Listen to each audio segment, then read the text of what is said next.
la grabación.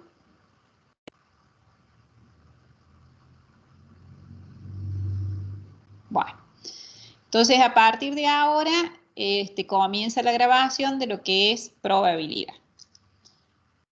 Bueno, vamos a compartir el escritorio.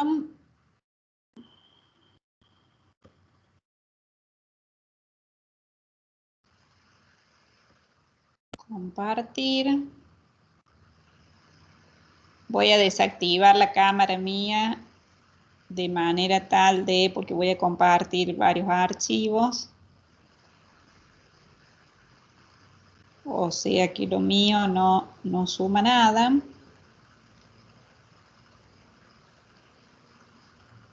Entonces acá desactivo. Bueno. Vamos a ver entonces a nivel de la probabilidad. Vamos a empezar con los conceptos elementales. Bueno, a ver. Intuitivamente todos tenemos alguna idea de qué es la probabilidad. A lo mejor no la podemos definir muy exactamente, pero todos tenemos una intuición o una noción intuitiva de qué significa probabilidad, porque es un término que lo utilizamos muy a diario. Y tales son los ejemplos de las frases que tenemos justamente en la presentación. Por ejemplo, ¿existen posibilidades de lluvia para este fin de semana? Son preguntas habituales que solemos hacer y solemos usar el término probabilidad. ¿Cuál será la probabilidad de que las ventas de un negocio superen un cierto nivel? ¿Qué probabilidad existe de que una nueva inversión sea rentable? ¿Será probable aprobar una materia si estudié muy poco? Y asociado a la palabra probabilidad, también tienen intuitivamente riesgo y error. ¿Qué riesgo de perder dinero tengo al realizar una determinada inversión? ¿O qué error cometo al realizar tal o cual acción? Entonces, riesgo, incertidumbre y error son palabras que intuitivamente las estamos usando permanentemente. A lo mejor no nos hemos detenido a pensar de qué manera las estamos utilizando, pero todos sabemos de qué se trata. Bueno, vamos a ver la que sigue. Existen una serie de fenómenos o experimentos, y ya voy a retomar la noción intuitiva de la probabilidad. Existen fenómenos o experimentos que pueden ser determinísticos o aleatorios. Por ejemplo, los fenómenos físicos responden a situaciones determinísticas. ¿Por qué? Porque los resultados son predecibles con exactitud. Las causas determinan los resultados y sabemos que si repetimos ese experimento infinidad de veces, siempre va a arrojar el mismo resultado. O sea que tenemos una situación de total certidumbre. Si yo arrojo un objeto al piso, ¿sí? Sé que se va a caer.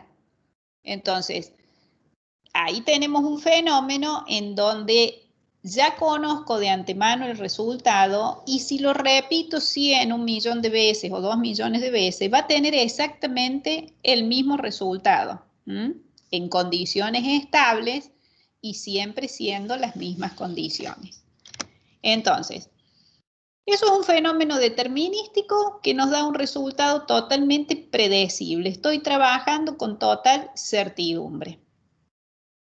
¿Qué pasa? Existen experimentos también o fenómenos aleatorios en los cuales, dadas las mismas condiciones, ¿sí? O realizado bajo las mismas condiciones, puede arrojar distintos resultados. Ejemplo, si tiro un dado, bueno, una vez puede salir en la cara superior el 1, otra vez el 2, otra vez el 5, otra vez el 6. O sea, a iguales condiciones podemos tener diferentes resultados. Por eso decimos que las mismas causas no producen los mismos resultados. Ahí tengo la palabra asociada incertidumbre que veíamos recién. Bueno, ¿qué valor saldrá? ¿Qué valor obtendré en la cara superior del dado? No lo sé. Hay una situación de incertidumbre. Bien, aparecen dos palabras remarcadas que sería la estadística y la probabilidad. ¿A qué hace referencia la estadística? La estadística la vamos a definir o la vamos a entender como la ciencia que estudia el comportamiento de los fenómenos aleatorios. O sea, todo el estudio de los fenómenos aleatorios forma parte de la estadística. Y fíjense que la palabra probabilidad está asociado al concepto de incertidumbre, porque ¿qué va a ser la probabilidad? La probabilidad va a ser un instrumento matemático de medida, ¿sí?, que nos va a permitir justamente medir esa incertidumbre. ¿Cuál es la idea o la gracia justamente de la probabilidad? Es que nos permita decir, bueno, esa incertidumbre de cuánto es lo más verosímilmente posible, con la mayor exactitud posible. Digo posible porque nunca tenemos dadas todas las condiciones, entonces siempre va a haber en esa medición, vamos a tener asociado un error, una diferencia. Entonces, repito, la ciencia que estudia el comportamiento de los experimentos aleatorios o fenómenos aleatorios es la estadística, que comprende un paquete de conceptos, de modelos, de situaciones a seguir que vamos a ir viendo a lo largo de la materia y que ya venimos viendo en los capítulos anteriores. En cambio, la probabilidad es la herramienta matemática que nos va a permitir medir esa incertidumbre que tienen los fenómenos aleatorios. En el caso de los fenómenos determinísticos no necesito probabilidad, en los aleatorios sí. Bueno, esa incertidumbre, ese error está medido por la probabilidad. Entonces, este capítulo, esta unidad, justamente sirve para definir la probabilidad, calcular la probabilidad, ver cómo la calculamos, y de ahora en más va a ser nuestro gran medidor de incertidumbre. Entonces, para eso le dedicamos un capítulo entero a la probabilidad. Bueno, vamos a ver entonces cómo se definen algunos conceptos,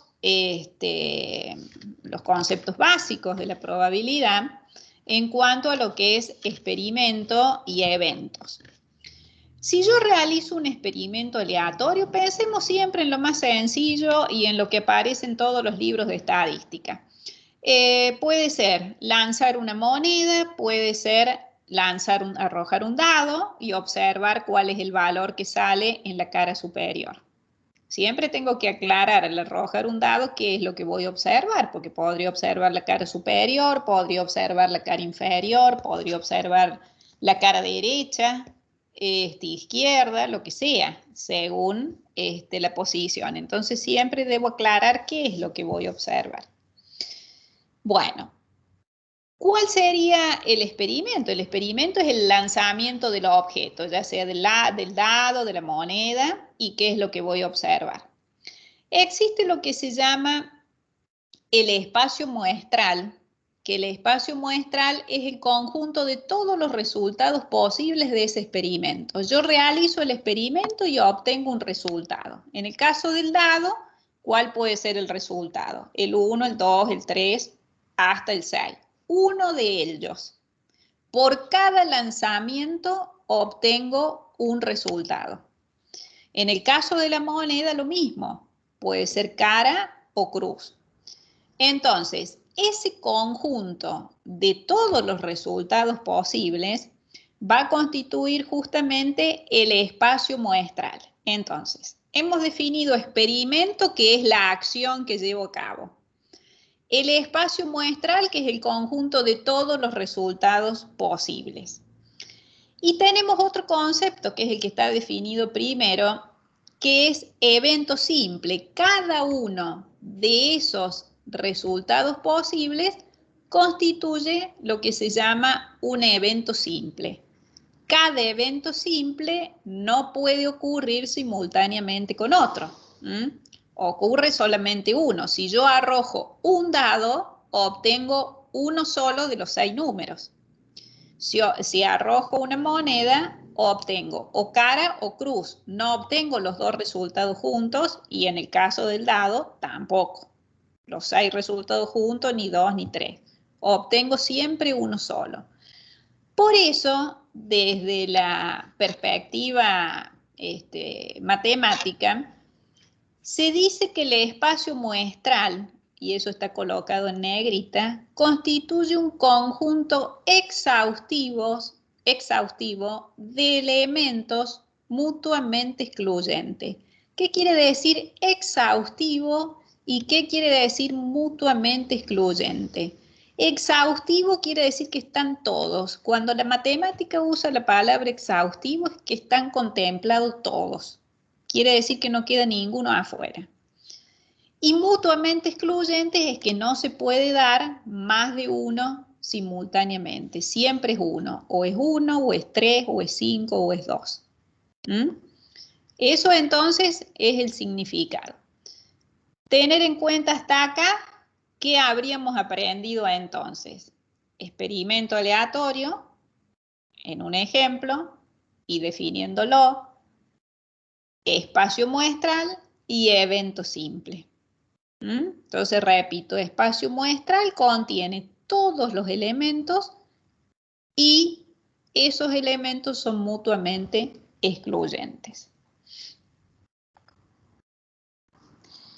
Bueno, ¿qué situaciones podemos tener o qué tipos de eventos existen? Tenemos el evento imposible, que sería un conjunto vacío, no contiene ningún resultado posible. Fíjense que más abajo, en esta misma placa, tienen un ejemplo, que sería el ejemplo del dado. ¿Cuál sería un evento imposible? Obtener, por ejemplo, un 0. No existe posibilidad alguna de que el resultado de arrojar un dado sea un 0, porque el 0 no está en ninguna de las caras. El evento simple ya lo hemos visto, es cada uno de los resultados posibles. Ahí veo que ahí hay un error, está 2 veces el 5 y faltó el 6. Bueno, entonces eso lo vamos a corregir. Me refiero a esto, ¿no? Ese 5 debiera ser un 6, después lo vamos a corregir para no perder tiempo. Bueno, evento compuesto. Puede suceder que haya un evento que lo considere con más de un resultado por el hecho de decir, bueno, voy a considerar como evento a lo mejor los números pares, o bien la posibilidad de que salgan números menores a 4, como en el primer caso 1, 2 y 3. Y el evento cierto es el que se da siempre y necesariamente, que es la contemplación de todos los resultados posibles. Esto es bastante intuitivo, así es que no creo que tengan problema.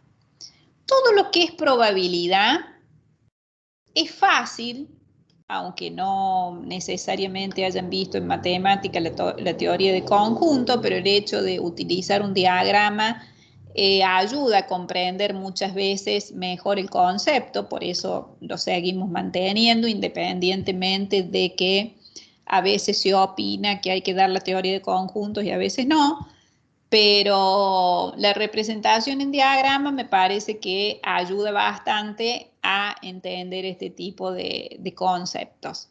Entonces, todo lo que es probabilidad lo podemos interpretar también o lo podemos representar por diagrama de Venn, por teoría de conjunto. Es una herramienta más, no es necesario utilizarlo tampoco, solo a los efectos sí ayuda a clarificar los conceptos. Bien, entonces veamos, por ejemplo, o definamos conjunto A y B como resultados de un experimento aleatorio. de manera tal que A está formado por los eventos simples 2, 3 y 4 y B por 4, 5 y 6. Se define A como los resultados de la tirada de un dado tal que los números sean menor a 5 y mayor a 1, por eso hemos puesto 2, 3 y 4. Y B como resultados de la tirada de un dado tal que los números sean mayores que 3, por eso está 4, 5 y 6. Si lo graficamos, vemos que el 4 está en ambos. O sea que podemos decir que forma parte de la intersección de A con B. Después tenemos el 2 y 3 en A, tenemos el 5 y 6 en B, y solo afuera tenemos el 1, porque el 1 en realidad no está formando parte de ni de A ni de B. Bien, ya hemos definido lo que es eventos mutuamente excluyentes. Se dice que si no hubiera, o si A y B no contuvieran eventos simples en común, la intersección sería vacío. ¿Qué quiere decir eso? Que si en el primer, a lo mejor en el segundo caso, en el de B, hubiéramos dicho resultados de la tirada de un dado, tal que los números sean mayores que 4, bueno, no tendríamos 4 en la intersección, sería una intersección vacía. Entonces, eventos mutuamente excluyentes justamente son aquellos que no pueden ocurrir juntos, o sea que tienen intersección vacía. Eso es otra definición interesante, la de eventos mutuamente excluyentes. Bueno, ¿alguna pregunta hasta acá en esta parte, llamémosle así, introductoria?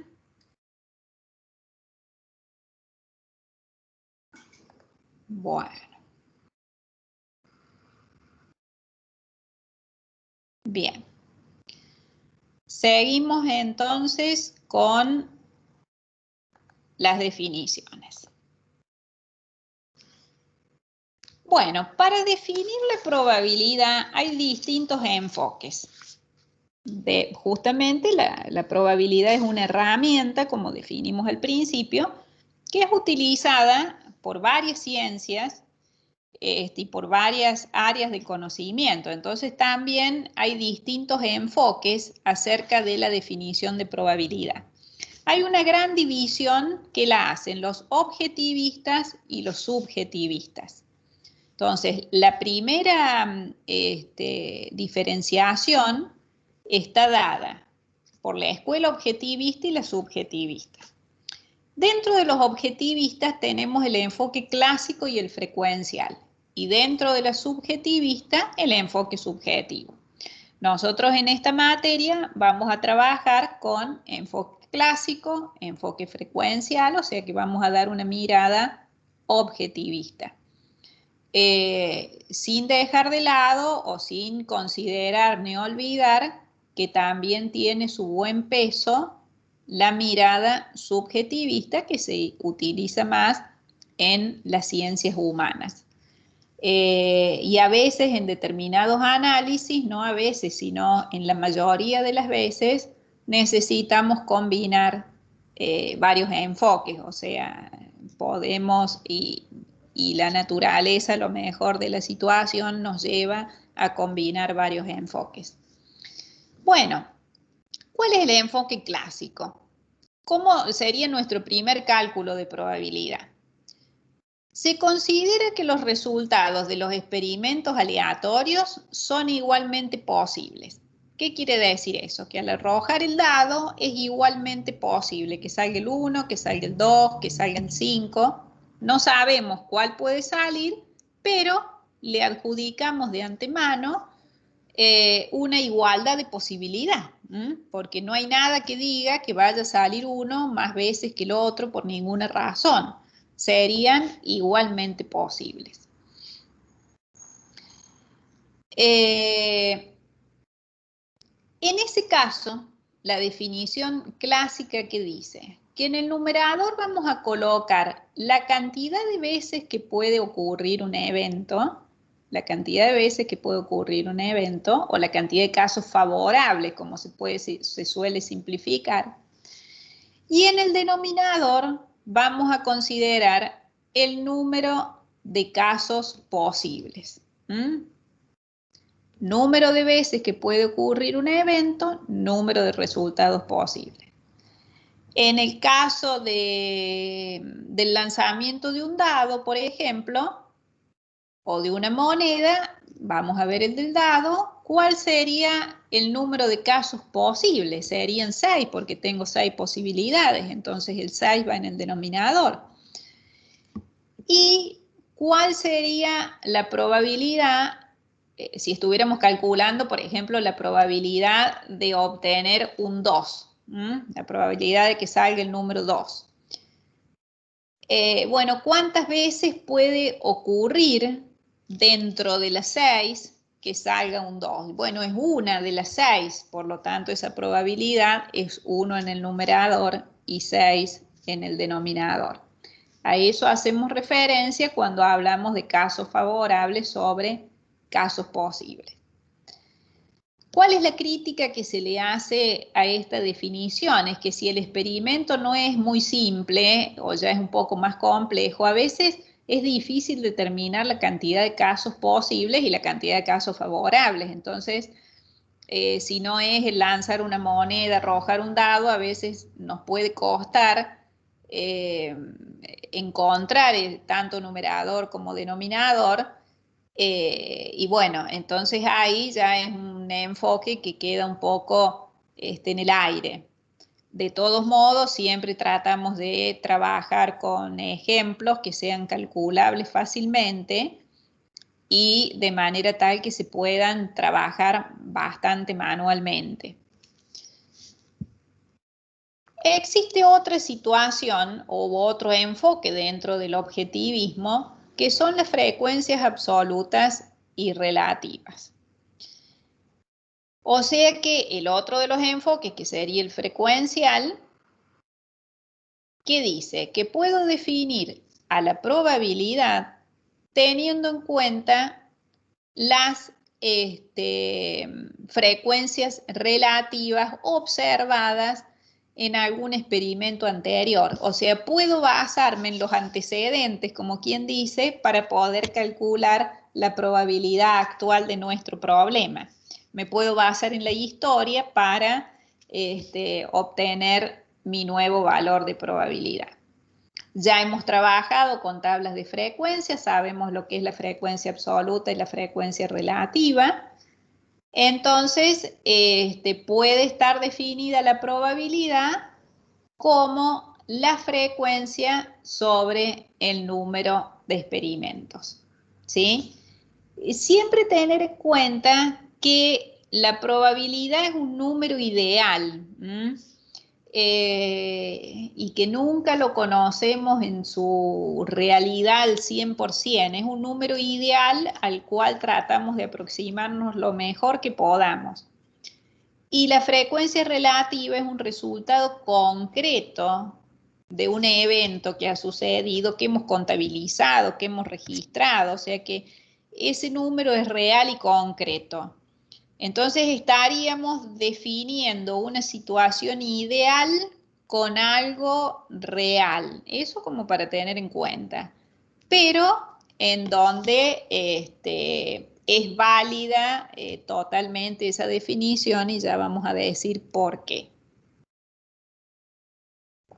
Si bien es algo netamente conceptual, pero bueno, el enfoque de la frecuencia relativa, en resumen, lo que permite es basarnos en una frecuencia calculada precedentemente. ¿Y en qué se basa eso? Esto, bueno, es una aclaración que yo he hecho acá, no, creo que no está en el material, me fijo por las dudas, pero me parece que no está en el material. Pero que es interesante como comentario, nada más. Ese enfoque frecuencial se fundamenta en la observación del conocimiento de las frecuencias relativas, que ya hemos dicho, cuando crece el número de experimentos. Por ejemplo, Si yo arrojo, en este caso si he puesto 0, 1, no sé si digo que arrojo, pero debe ser una moneda. Ah, no, un dado he puesto, bueno. Nada más que marcado un medio. He puesto arrojar un dado 5000 veces. ¿Qué pasa? Si yo lo arrojo una vez y estoy a lo mejor calculando la probabilidad de que salga un 1, voy a mostrar acá. No es necesario que esto lo sepan, es como para aclarar, digamos, un poco más el concepto. Yo aquí he hecho una simulación de tiradas de dado y de resultados posibles, ¿sí? Con un número aleatorio. De tiradas de dado lo he hecho, creo que hasta 5000. No, 10.000. Lo he hecho hasta 10.000. Y calculado con un valor aleatorio, si sale el 1, el 2, el 3, lo que sea. Bueno, después me he centrado en decir, bueno, vamos a ver cuál es la probabilidad de obtener un 1. Si yo realizo 10 tiradas basándome en esta simulación, lo que he hecho es contar, por ejemplo, en este rango del 1 al 10, en 10 tiradas, cuántas veces aparece el 1. Aparece 1 y aparece 2. Por eso acá tengo un 2. Si utilizo 20 tiradas, ¿cuántas veces aparece el 1? Mi objetivo es la probabilidad de obtener un 1. ¿Cuántas veces aparece el 1? Bueno, en 20 tiradas me voy fijando acá cuántas veces aparece el 1 y lo cuento a mano. 1, 2, 3, 4. Ven que acá dice 4. En 50 tiradas lo mismo, ¿cuántas veces aparece el 1? Y así sucesivamente, son números que se me ocurrió poner a mí, 1000 tiradas, 500 tiradas. Entonces, ¿qué pasa? Fíjense cómo va siendo el gráfico. ¿Qué me va diciendo? Que a medida que aumenta la cantidad de tiradas, la probabilidad se va aproximando o va siendo siempre 0,166. ¿Qué es 0,166? Es la probabilidad 1/6 que dijimos desde el principio, es el 1 dividido 6. ¿Qué probabilidad tengo de obtener un 1? Bueno, 1 sobre 6. ¿Qué probabilidad tengo de obtener un 5? 1 sobre 6. Esta, digamos, es una demostración casera, digamos, a nivel de los recursos, a lo mejor de una planilla de Excel, para poder mostrar o mostrarles a ustedes que eso que parece tan teórico, si hago una pequeña simulación lo puedo ver directamente, y independientemente de los valores aleatorios o de cómo sean los resultados de las distintas tiradas, ¿ven? Yo puedo, esto se va modificando, independientemente de cuáles sean los primeros valores, siempre fíjense que el gráfico llega un momento que se aplasta y tiende al valor 0,166, que es simplemente 1/6.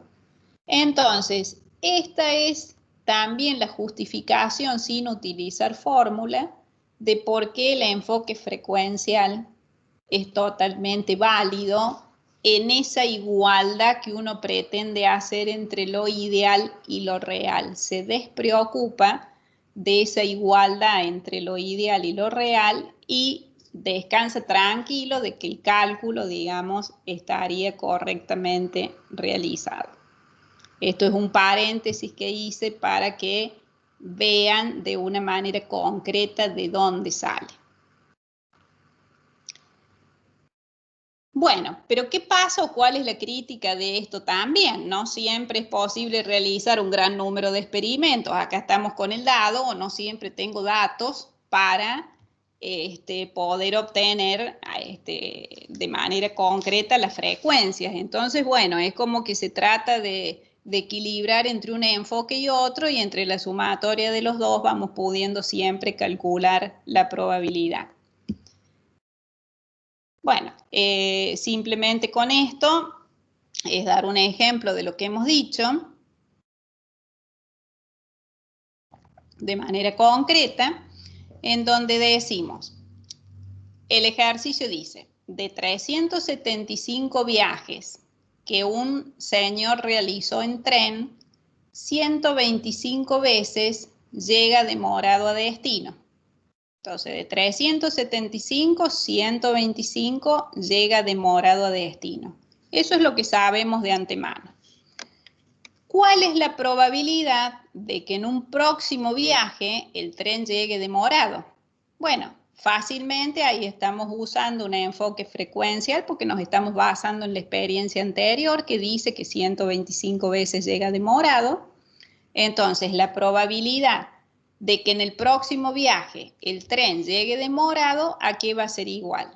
A 125 veces que ya sé que llegó demorado, o número de veces que ocurrió el evento, sobre las 375, que son los viajes totales de los cuales sabemos que el señor viajó, o el número total de observaciones. Ese cociente me da la probabilidad y me dice que es 0,33. Fíjense que es un cálculo totalmente sencillo, directo, de manera tal que hasta ahora no estaría causando ninguna dificultad. Todos los cálculos de probabilidad son cálculos muy sencillos. Bueno, por otro lado tenemos el enfoque subjetivo. El enfoque subjetivo no va a formar parte de esta materia, pero lo comentamos para que sepan que también existe y se basa o tiene dos parámetros de medida que prevalecen sobre otro, que hacen referencia a lo que son las esperanzas, los sentimientos, las creencias. O sea, para el enfoque subjetivo, la probabilidad es el grado de creencia de una persona con respecto a que un evento se presente o no se presente. Entonces, esto tiene que ver un poco con los pesos relativos que a veces ponemos a determinadas situaciones y decimos, bueno, a ver a qué le damos más valor o a qué le damos más peso, a qué parte de nuestro estudio respecto de la otra. Por ejemplo, ahí tenemos ejemplo. Bueno, un ejemplo dice, probabilidad de que algún alumno en particular de este curso escriba un libro sobre teoría de la probabilidad. Bueno, es algo totalmente subjetivo, a alguien le puede gustar, lo puede hacer, puede haber un gran número de personas que no le interese, pero pasa un poco por la subjetividad de cada uno en querer hacerlo o no. Que X persona se enferme, bueno, nadie voluntariamente, creo que en condiciones normales quiere enfermarse, entonces son otros factores de medición que no estarían dentro de la objetividad. A veces no hay suficientes frecuencias relativas o no se puede, digamos, obtener ni frecuencias relativas para hacer los cálculos y se tiene que recurrir a este tipo de enfoque en el cual el investigador proporciona un peso, un número para poder estimar un determinado cálculo. Bueno, de la definición de probabilidad tenemos, mejor dicho, al revés, existen axiomas de la probabilidad, que son estos tres que se presentan en esta placa. Axioma 1 es la positividad. Todo valor de probabilidad es siempre mayor o igual que 0. ¿Sí? Todo valor de probabilidad siempre es positivo, mayor o igual que 0. Eso dice la positividad. La certeza, ¿qué dice? Que la probabilidad del espacio muestral es igual a 1. El espacio muestral, recuerden que era todo, contenía a todos los resultados posibles. Entonces, esa probabilidad del espacio muestral va a ser 1 porque van a estar todos incluidos. Y el axioma de la suma es que la probabilidad de la unión de eventos mutuamente excluyentes va a ser igual a la probabilidad de la suma, mejor dicho, a la suma de cada una de las probabilidades de cada evento. Entonces, la probabilidad de A1, unión A2, unión A3, y así siguiendo, va a ser la probabilidad de A1 más la probabilidad de A2 más la probabilidad de A3 más lo que sea, la cantidad que sean, siempre que sean mutuamente excluyentes. Entonces, tener muy en claro estos axiomas, y acá hago un paréntesis. Quien en algún examen coloque como probabilidad 2,3, 4,8 porque se equivocó, no va a ser algo que lo vayamos a permitir. O sea, para nosotros es un error grave que una probabilidad o que alguien registre una probabilidad que no esté entre 0 y 1. ¿Por qué? Porque escapa todo concepto posible de permitir. Entonces, revisen siempre los cálculos, fíjense que la probabilidad está entre 0 y 1. No es permitido por la cátedra probabilidades que no estén entre 0 y 1.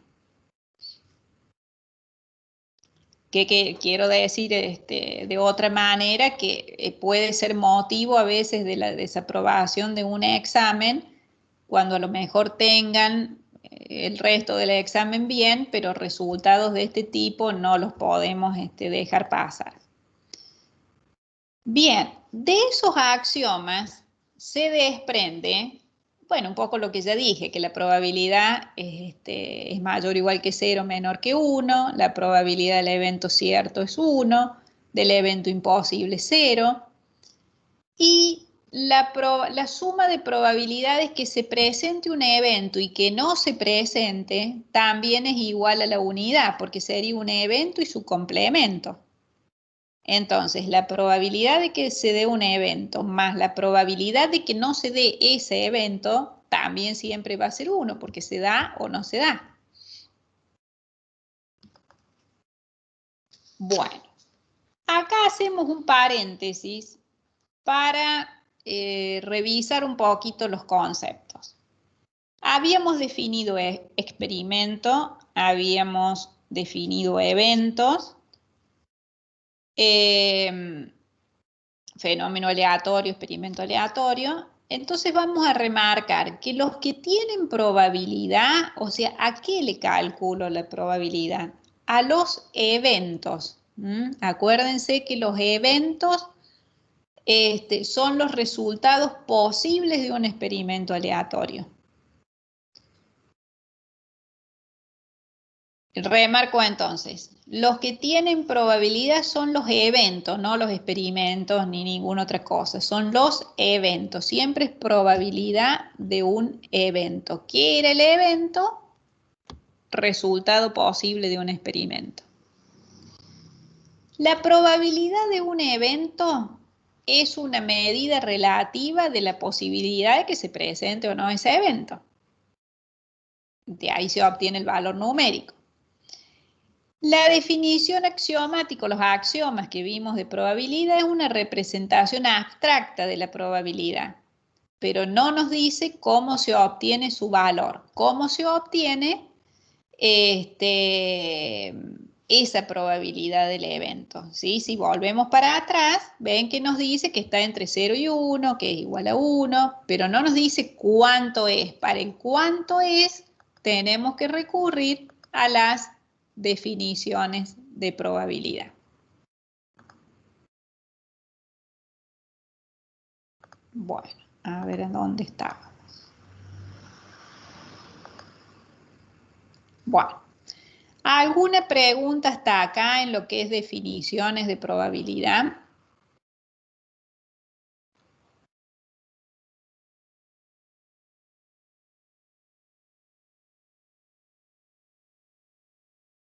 Bien. Oh, bueno, me equivoqué. Volvamos entonces a la presentación. Bueno, vamos a tener entonces ahora algunas reglas o pequeños teoremas sencillos, propiedades, que vamos a ver con respecto al cálculo de probabilidades. La primera es la regla de la suma. Siempre la suma la vamos a ver como unión. Algo más algo se une con algo. ¿Qué es lo que nos dice la regla de la suma? Que si A y B son eventos no mutuamente excluyentes, la probabilidad de que ocurra el evento A o B o ambos es la suma de las probabilidades menos la probabilidad de la intersección. ¿Sí? Suma de probabilidades menos la probabilidad de la intersección.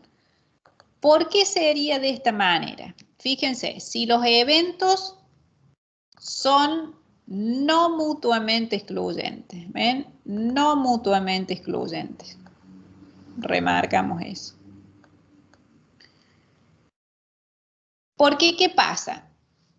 Si yo calculo, o si lo vemos acá desde la imagen de conjunto, en esta imagen, si no son mutuamente excluyentes, quiere decir que tienen una zona en común. O sea, A intersección B tiene algo, no es vacío. Entonces, al calcular la unión, cuando diga probabilidad de A más probabilidad de B, ese algo en común que tienen y va a estar considerado dos veces, cuando haga la probabilidad de A y cuando haga la probabilidad de B. Por eso lo tengo que restar una vez para que no esté considerado dos veces. ¿Por qué? Porque está en los dos. Entonces, probabilidad de la unión es probabilidad de A más la probabilidad de B menos la probabilidad de la intersección.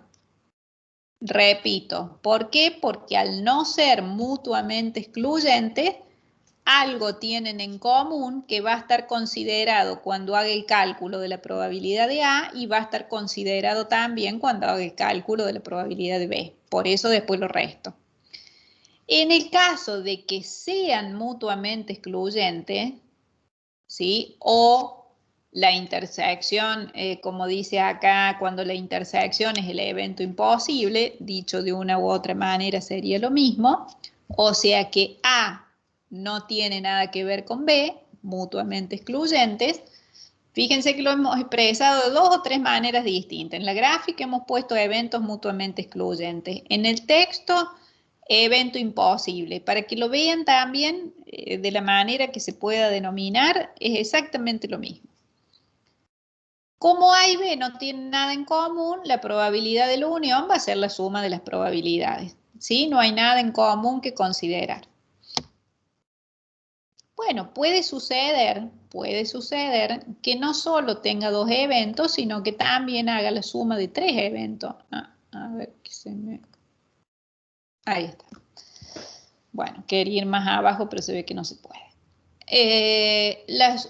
Podría tener tres eventos. Entonces, ¿qué va a pasar con la unión de tres eventos no mutuamente excluyentes? O sea, que tengan zonas en común. Fíjense que acá, ¿qué hago? Calculo la probabilidad de cada uno, de A, de B, de C y la sumo. Muy bien hasta ahí.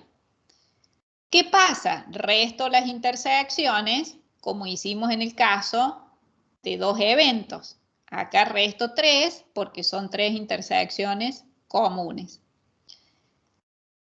Pero ¿qué va a pasar? Hay una parte que es la que está simbolizada en verde y bueno, que va a haber sido restada ya muchas veces. Entonces la tengo que sumar, la tengo que restituir porque en la resta de probabilidad de A intersección B como en la resta de probabilidad de A intersección C, como en la de B intersección C, la estoy sacando. O sea que la estoy sacando más veces de la que la tengo que sacar. Por eso después al final restituyo una vez esa probabilidad de la intersección entre los tres. ¿Mm? Por eso decía al principio que la teoría de conjuntos ayuda a visualizar de manera gráfica qué es lo que estoy haciendo en esta situación de probabilidad.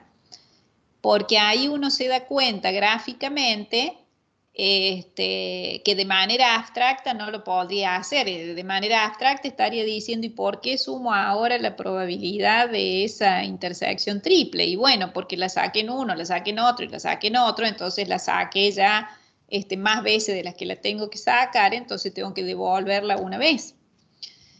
Siempre repito, a mi modo de ver, el diagrama de Venn ayuda a visualizar qué es lo que estoy haciendo en la fórmula o por qué estoy haciendo esto.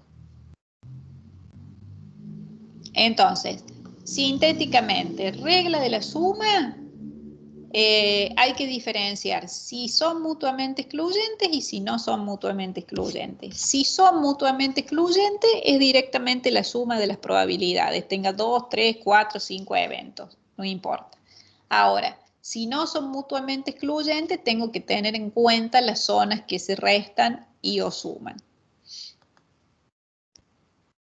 Bueno, para llevarlo a un ejemplo, y que no sea todo a lo mejor tan sin números, vamos a ver en un ejemplo cómo podemos volcar esta regla de la suma. El ejemplo dice, de 1000 personas que se han entrevistado en Río Cuarto, se han obtenido los datos respecto de su nivel de estudio y su condición de empleo. Se necesita calcular la probabilidad de que un individuo tenga estudios secundarios o esté empleado. Ese O es sinónimo de suma y es sinónimo de unión. Entonces, siempre que diga o suma o unión es lo mismo. De la misma manera o paralelamente va a suceder cuando hablemos de intersección por o y sería lo mismo, que sería regla de multiplicación o de producto que vamos a ver a continuación. Entonces, según esta tablita, fíjense que es una tabla de doble entrada donde tenemos estudios, si la persona, cuántas personas, empleo, cuántas personas hay con empleo y sin empleo, y nivel de estudio, cuál es el nivel de estudio alcanzado por cada grupo de personas. Bueno, entonces, ¿qué es lo que tengo que calcular? Probabilidad de que un individuo tenga estudios secundarios o esté empleado. Bueno, acá he omitido, y está mal que lo haya omitido, entonces mientras tanto lo vamos a poner, ¿qué es probabilidad de A y qué es probabilidad de B? O sea, no lo hemos escrito. ¿Qué es, mejor dicho, qué es A y qué es B? ¿Qué es A? Porque si no, ¿cómo le calculo la probabilidad a algo que no sé? A sería la probabilidad de que o el evento, que un individuo tenga estudios secundarios, o sea, tener estudios secundarios.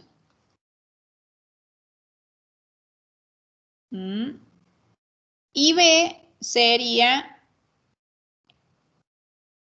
estar o no empleado, digamos, sería estar empleado en este caso. ¿Sí? Siempre tenemos que definir los eventos. De manera tal que cuando hacemos probabilidad, ¿ven? A tener estudio secundario, estoy revisando si lo definí bien, ¿sí? Porque hace referencia a este número. Y B sería tener empleo.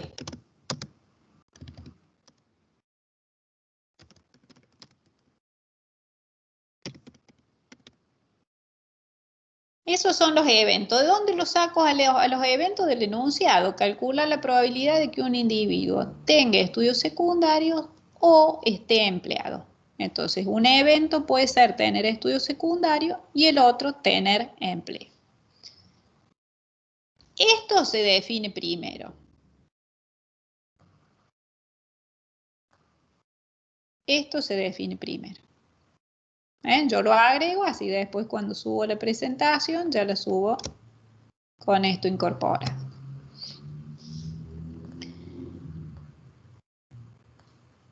Bien, la distribución de cantidades la tenemos en el cuadro. Entonces, probabilidad de la unión, que sería tener estudio secundario o estar empleado, sería la probabilidad de tener estudio secundario más la probabilidad de tener empleo menos la probabilidad de la intersección. ¿Por qué? Porque son eventos no mutuamente excluyentes. ¿Por qué? Porque hay personas que puede estar empleada y puede tener estudios secundarios. El hecho de tener estudios secundarios no es exclusiva, no es excluyente para la condición de empleo ni al revés. Entonces, tener estudios secundarios, ¿a dónde lo leo en la tabla? Bueno, acá tenemos una columna que dice estudios secundarios con un total de 200. Voy a tomar ese 200, que sería la cantidad de casos favorables, dividido 1000, que sería el total, o sea, la cantidad de casos posibles, que el estudio está realizado sobre 1000 personas. Bueno, entonces, probabilidad de tener estudios secundarios, 200 sobre 100. Probabilidad de tener empleo, hago lo mismo leyendo ahora por fila. Tener empleo o personas con empleo, ¿cuántas son? 920 sobre la cantidad total, que serían 1000. Eso sería la probabilidad de B. Y por otro lado, la probabilidad de la intersección estaría dada por los que tienen estudio secundario y a la vez tienen empleo, que son, ven, con empleo y estudio secundario 180. Haciendo los cálculos me da una probabilidad de 0,94. Repito, siempre controlar que la probabilidad esté entre 0 y 1.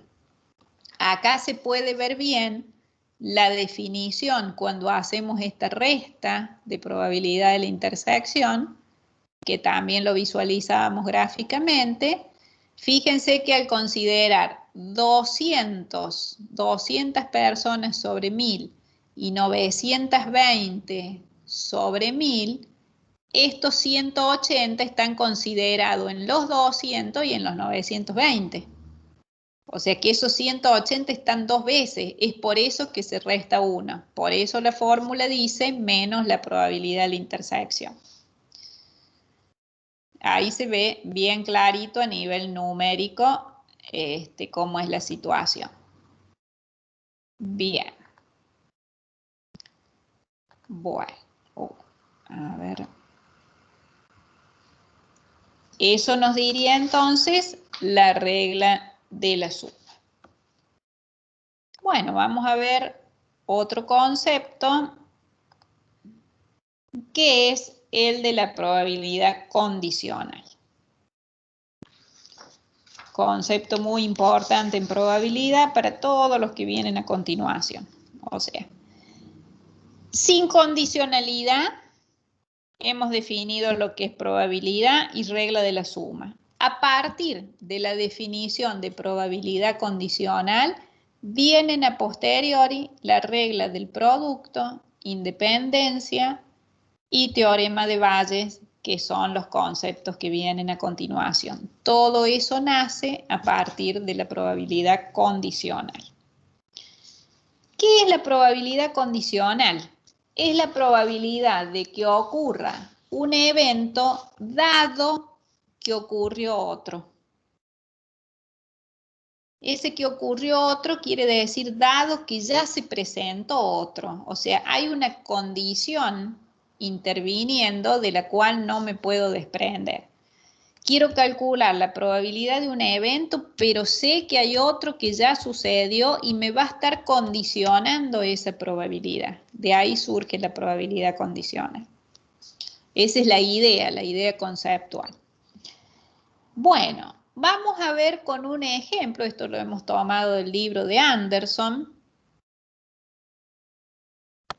Es un ejemplo en el que podemos considerar caso de promociones de agentes de policía de una determinada ciudad, en donde la fuerza policial consta de 1.200 agentes, 960 hombres y 240 mujeres.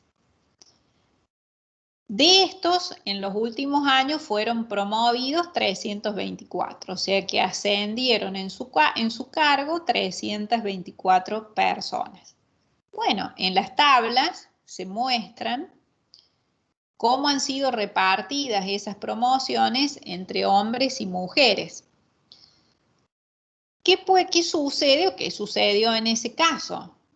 Un comité, según la traducción del libro, femenil o feminista, que sería para nosotros, protestó ya que habían sido promovidos 288 agentes hombres frente a solo 36 mujeres.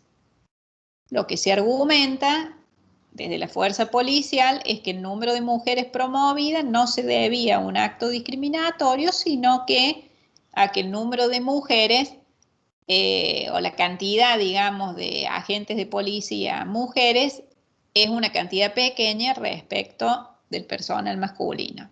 Entonces, bueno, se hace un estudio para ver si en realidad es un acto discriminatorio o no es un acto discriminatorio, en este caso. Bueno, como eso, muchas otras situaciones. Entonces, se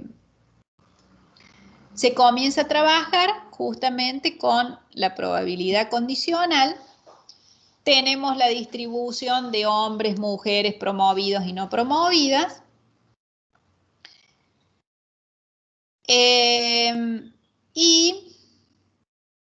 Estaba viendo el evento A, justamente es considerado para la promoción. No promovido, acá se lo ha denominado como A complemento, que sería la negación de haber sido promovido. Hombre con M, porque lo hemos tomado textualmente de la traducción inglesa. Y mujer con W. Bien, así han sido denominados los eventos: ser hombre con M, ser mujer con W, estar promovido con A, no estar promovido con A complemento. Bueno, las probabilidades aparecen en las tablas, ya calculadas. ¿Cómo se define la probabilidad condicional? Dijimos, es la probabilidad de que ocurra un evento ya que se ha presentado otro. Bueno, la probabilidad de que una persona sea promovida, bueno, acá quedó con B y no con W. Bueno, quedó, digamos, una cosa con A y B y la otra con M, W. Bueno, en general, ya vamos a volver al ejemplo, vamos a definir la probabilidad condicional como probabilidad de A dado B como la probabilidad de la intersección sobre la probabilidad de B.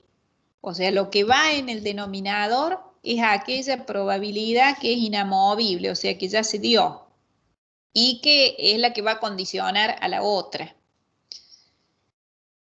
De la misma manera puedo definir probabilidad de B dado A como probabilidad de la intersección dado probabilidad de A. Repito, siempre lo que va en el denominador es la que ya se dio. En el caso del ejemplo, volviendo al ejemplo, la probabilidad de A es 0,27. ¿Ven? Probabilidad de A es 0,27. ¿De dónde sale ese 0,27? ¿Sí? Es ir haciendo cada valor absoluto de esta tabla dividido 1200. Entonces, 324 dividido 1200 es 0,27. ¿Ven? 876 dividido 1200 es 0,73. En valores absolutos y en valores relativos, como hemos visto anteriormente. Entonces, volviendo al ejemplo de agentes de policía, la probabilidad de ser promovido es 0,27. Y la probabilidad de ser promovido, dado que es mujer, es 0,30. ¿De dónde sale eso? De hacer la probabilidad, de ser varón, me confundo con la denominación, probabilidad de ser promovido, dado que se trate de un varón, es 0,30. ¿Cómo surge esto de hacer la probabilidad de la intersección entre A y M, que sería 0,24, dividida la probabilidad de M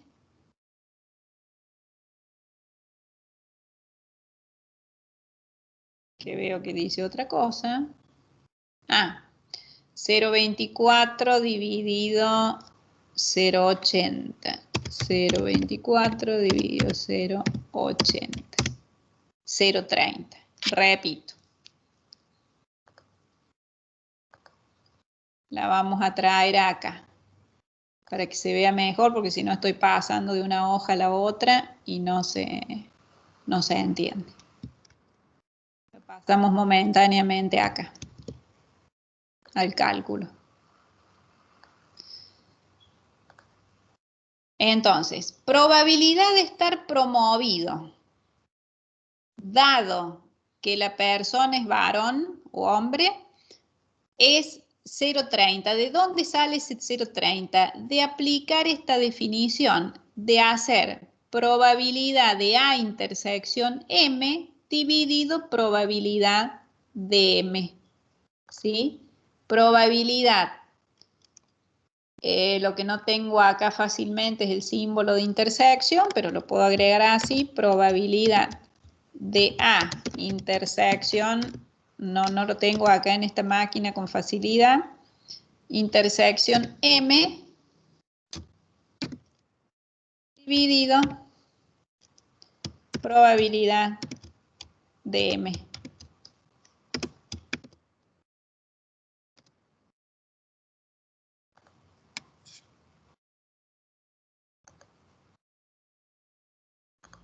A ver si con símbolo lo tengo, porque es intersección, digamos, que hace bastante ruido, pero bueno, tendríamos que estar buscando cuál es acá. Y me ha pasado de no encontrar la intersección con facilidad, así que no nos vamos a detener mucho en eso. Bien. Entonces, si no voy al editor de ecuaciones, no lo voy a tener con facilidad. A intersección M, busco en la tabla, A intersección M es 0,24.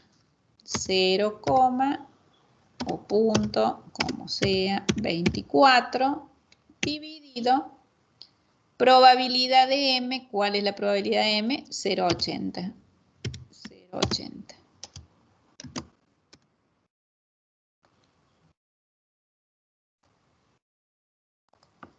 ¿Sí? 0,24 dividido 0,80.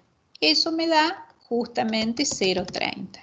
Entonces ahí puedo asegurar que la probabilidad de ser promovido, dado que es varón, es 0,30. Y la probabilidad de ser promovido, dado que es mujer, lo calculo absolutamente de la misma manera, me va a dar 0,15.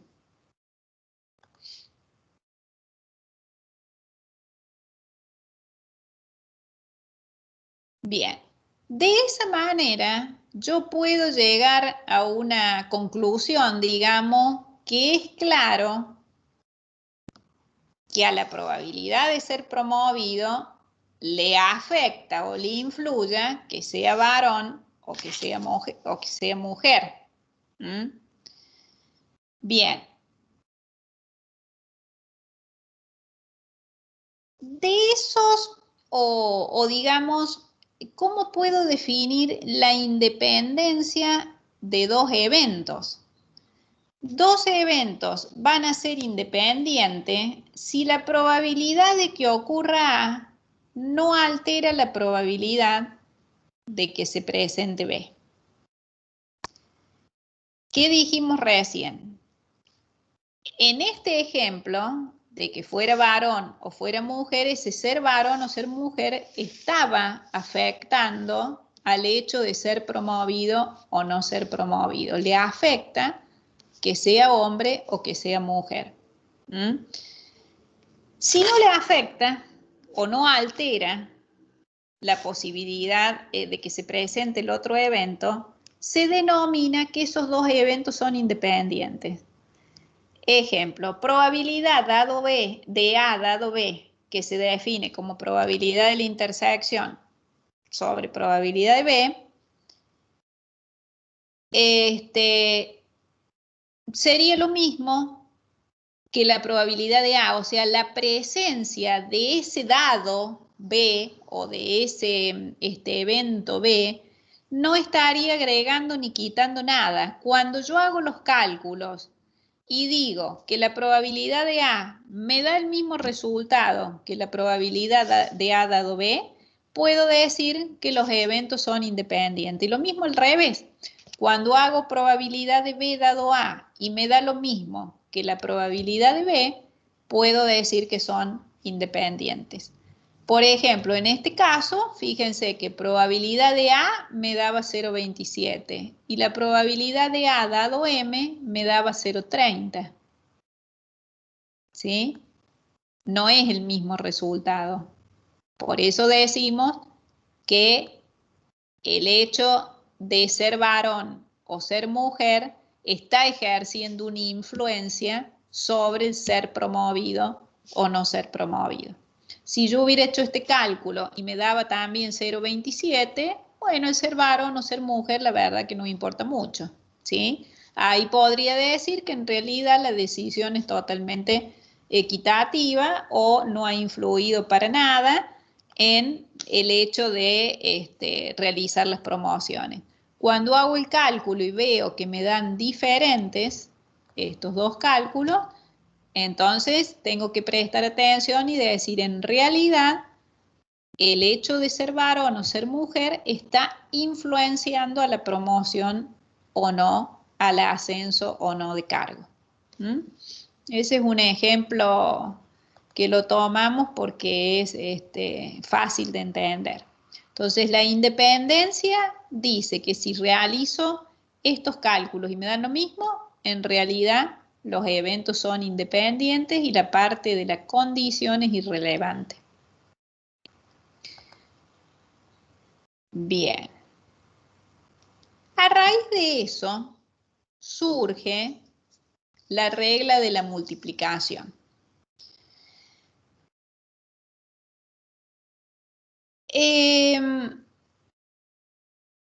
A ver, volvemos a la definición inicial de la probabilidad condicional. La probabilidad condicional de A dado B era probabilidad de la intersección sobre probabilidad de B. La de B dado A, lo mismo. La regla del producto, fíjense que surge de despejar probabilidad de A intersección B. Si yo hago un pasaje de término sobre la definición de la probabilidad condicional, surge la regla del producto que dice que la intersección es, ¿qué cosa? Probabilidad de A dado B por P de B y la otra en consecuencia. Esto sería cuando los eventos no son mutuamente excluyentes. Si los eventos fueran mutuamente excluyentes, vamos a tener directamente de más la parte condicional. Bien, a ver sin complicar mucho.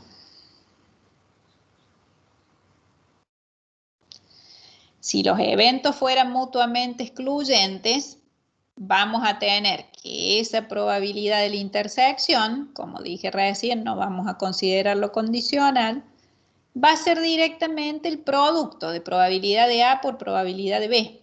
Acuérdense que en la regla de la suma decíamos probabilidad de la suma, suma de probabilidades, menos probabilidad de la intersección si no eran mutuamente excluyentes. Acá en la regla del producto, si son mutuamente excluyentes, ¿qué vamos a tener? Que la probabilidad de la intersección va a ser probabilidad de A por la probabilidad de B. Perdón, dije mutuamente excluyentes, serían independientes. Bien. ¿Qué es lo que pasa? Que dos eventos cuya probabilidad no sean cero no pueden ser mutuamente excluyentes e independientes. Recuerden que, o destaquemos que el concepto de independientes es cuando la probabilidad nos da cero, la probabilidad conjunta. Bien. Bueno. Vamos a ver a nivel de un ejemplo. Por supuesto, todo esto lo van a ir trabajando con los ejercicios. He tratado de ir dando un ejemplo de cada cosa para que no sea netamente una teoría pura. Vamos a ver este ejemplito para no pasarlo tan rápido. Antes que lo otro. Bueno, ejemplo de la regla de la multiplicación para eventos independientes. Considere el caso del dueño de una estación de servicio que sabe que el 80% de los clientes usan tarjeta de crédito para pagar el combustible. O sea, llevando una estadística, anotaciones, se sabe que el 80% de los clientes pagan con tarjeta de crédito.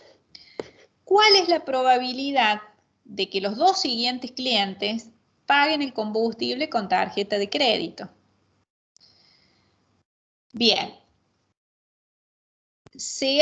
definimos esos dos eventos, como hice anteriormente en aquella placa que no los tenía, siempre lo primero que tenemos que hacer es definir los eventos. Definimos el evento A, que dice que el primer cliente paga con tarjeta de crédito. Y el evento B sería que el segundo cliente paga con tarjeta de crédito. Ahí yo redundantemente puse el evento, en realidad esto está de más, pero es como para, digamos, reforzar siempre que se trata de un evento. El evento que nos interesa es el evento conjunto, o sea, ¿qué va a pasar con los dos siguientes clientes? Que sería A intersección B. Ahora, entre A y B no hay una dependencia de uno con el otro, sino que un cliente pague con tarjeta de crédito es independiente a que el otro pague con tarjeta de crédito. Entonces, ese evento conjunto que sería A intersección B, como A y B serían independientes, o sea, salvo que fueran, no sé, gente de la familia, que uno le diga al otro, no, mira, no pagues con tarjeta de crédito, pero en teoría la acción de pago de uno es independiente de la acción de pago del otro. No habría nada que lo esté condicionando. Por lo tanto, esa probabilidad de la intersección va a ser igual a la probabilidad de A por la probabilidad de B. Esa probabilidad de A va a ser 0,80. ¿De dónde sale el 0,80? De que el 80% de los clientes usa tarjeta de crédito. Entonces sería 80 sobre 100. Y la probabilidad de que el segundo cliente pague con tarjeta de crédito también es lo mismo. Por eso queda finalmente 0,80 por 0,80 igual a 0,64. Entonces nuestra probabilidad conjunta de A intersección B va a ser 0,64.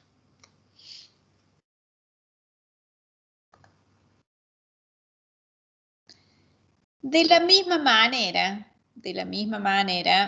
lo cuento un poco rápidamente, nomás para no detenernos en esto. Lo que se quiere probar en esta placa, o lo que se quiere mostrar, no probar, es que puedo tener más de 2 eventos o realizar el producto de más de 2 eventos, en este caso 4.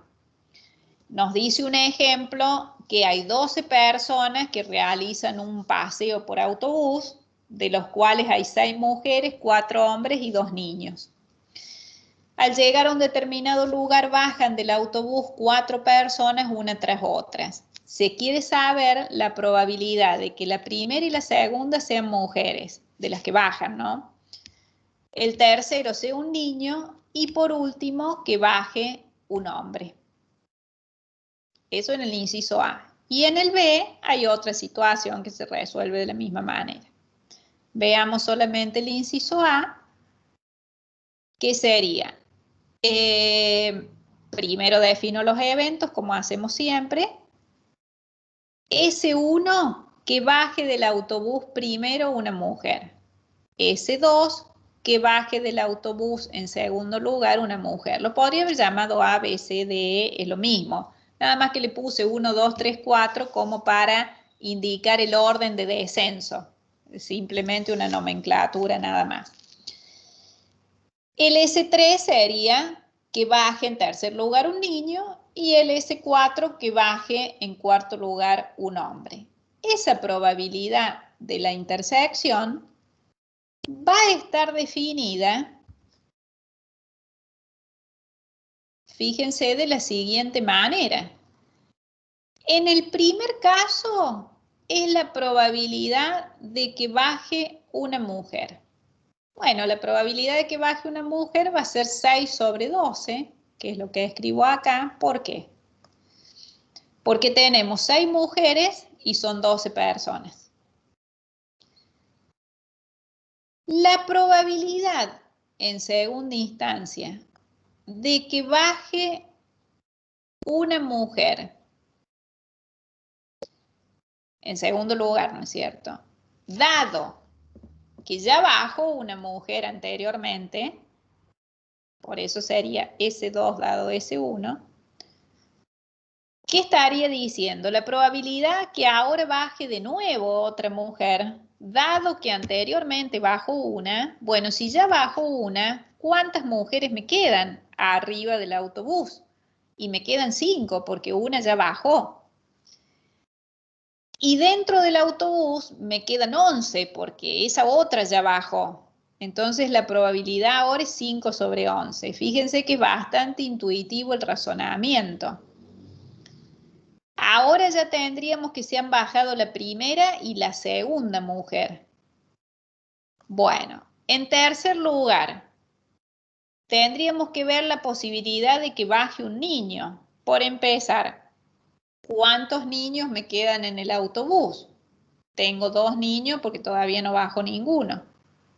Por eso colocamos un 2 en el numerador. Pero ¿cuántas personas me quedan en el autobús? Me quedan 10 porque ya bajaron 2. Entonces, las posibilidades son 2 entre 10.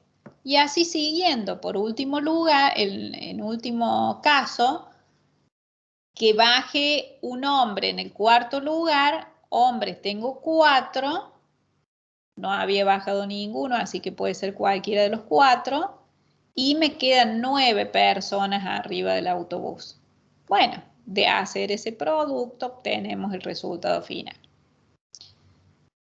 Esa es la parte B es exactamente lo mismo, nada más que van bajando en distinto orden, pero es para que vean que simplemente podemos tener más de 2 eventos, aunque usualmente trabajamos con una fórmula con 2 eventos solamente.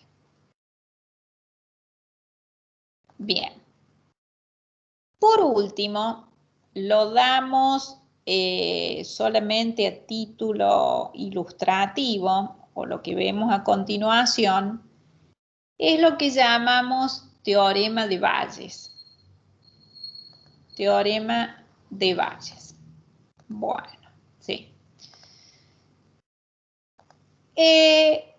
No vemos el teorema de la probabilidad total con demostración, con nada, solamente lo coloco acá a título informativo, es más, en el apunte no está, solamente lo menciona.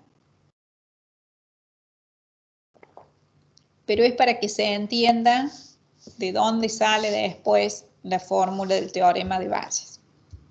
¿Qué es lo que dice el teorema de la probabilidad total? Que si tenemos n eventos, A1 a n, de un mismo espacio muestral, esos eventos forman una partición de manera tal que todos juntos, forman el espacio muestral, que es lo que hemos repetido desde el inicio de la reunión de hoy, digamos. La suma de esos eventos van a formar el espacio muestral y lo podemos ver como una partición del mismo siempre y cuando sean mutuamente excluyentes y colectivamente exhaustivos. O sea, volvemos a repetir las características, creo, de la placa 1 o de la placa 2. Dicho de otra manera, un todo es la suma de las partes. Sí, aunque estoy simplificando demasiado, pero para que se acuerden más fácilmente. ¿Por qué decimos esto? Porque de esta manera después se escribe el denominador de lo que es el teorema de Bayes que nosotros sí utilizamos. Entonces, esa suma de partes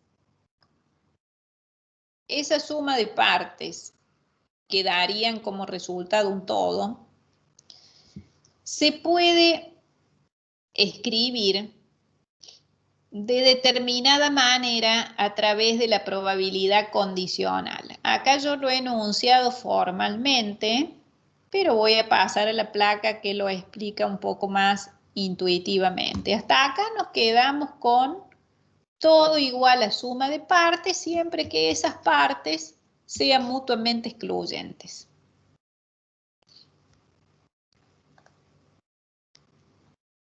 Bien. Y que estén todas. Acuérdense de la palabra exhaustivo, que sería sinónimo de todos, y mutuamente excluyente. Bien. Bueno. Antes de pasar a eso. Tenemos un evento, digamos, que le llamamos B, y que sería este pintado de verde, que no aparece la B, en donde lo podemos expresar justamente como los productos de la probabilidad de cada parte por aquella otra que tiene que ver con B. Esto se ve mejor acá, con un ejemplo. Por ejemplo, si nos ubicamos en la Facultad de Ciencias Económicas, podemos tener distintos eventos, sucesos, eventos, que digan, por ejemplo, que el A1 será alumno de primer año, el A2 será alumno de segundo año, el A3 será alumno de tercero, el A4 será alumno de cuarto. Bueno, son todas partes que forman un todo. Me quedó el quinto año porque si no, no me quedaba cuadradito, digamos. Entonces he tomado de 1 a cuarto, nada más que por eso, por una cuestión gráfica. ¿Qué quiere decir? Que esos 4 sucesos son mutuamente excluyentes. Y la unión es el espacio muestral, como veíamos recién, porque si soy alumno de primero, no soy alumno de segundo, si soy alumno de tercero, así. No lo soy del otro. Ahora, supongamos que tenemos otro suceso, que es ser músico, que un alumno sea músico. O sea, es otro suceso que no está relacionado aparentemente con el hecho de a qué año pertenece. Bueno, ¿qué sucede con ese otro suceso? ¿Qué diría el teorema de la probabilidad total? Que el ser músico o que ese alumno sea músico, la probabilidad de que un determinado alumno sea músico, va a ser igual a la probabilidad que sea de primer año por la probabilidad que sea músico y de primer año.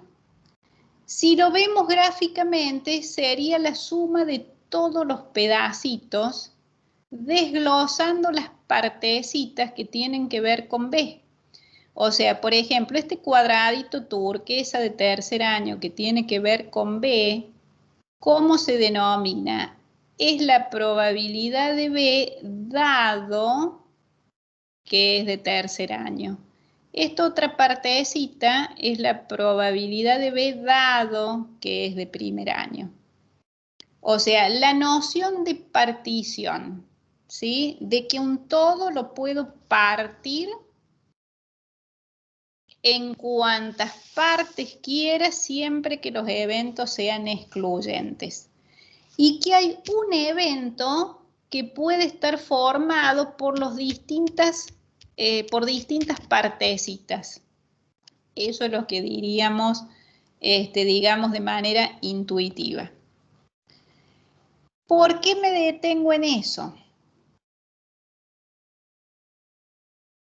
Llevado a otro ejemplo, digamos, vimos lo de los alumnos y que uno puede ser músico independientemente del año al que pertenezca.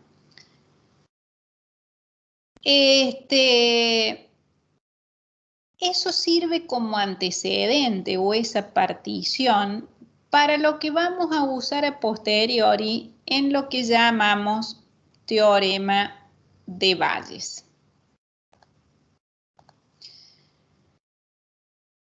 Bien, lo vamos a seguir viendo con el ejemplo o vamos a reforzar con un ejemplo más. Por ejemplo, siempre seguimos con la probabilidad total.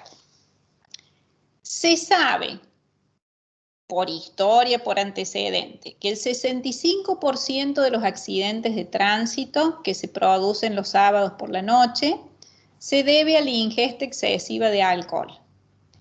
El 25% se debe a imprudencia de conductor, se supone sobrio, porque si no, no estaría siendo mutuamente excluyente. Y el resto a otras causas, fallo mecánico o lo que sea, eso lo tenemos como antecedente. Y tenemos otro evento que dice que hay un resultado nefasto en un accidente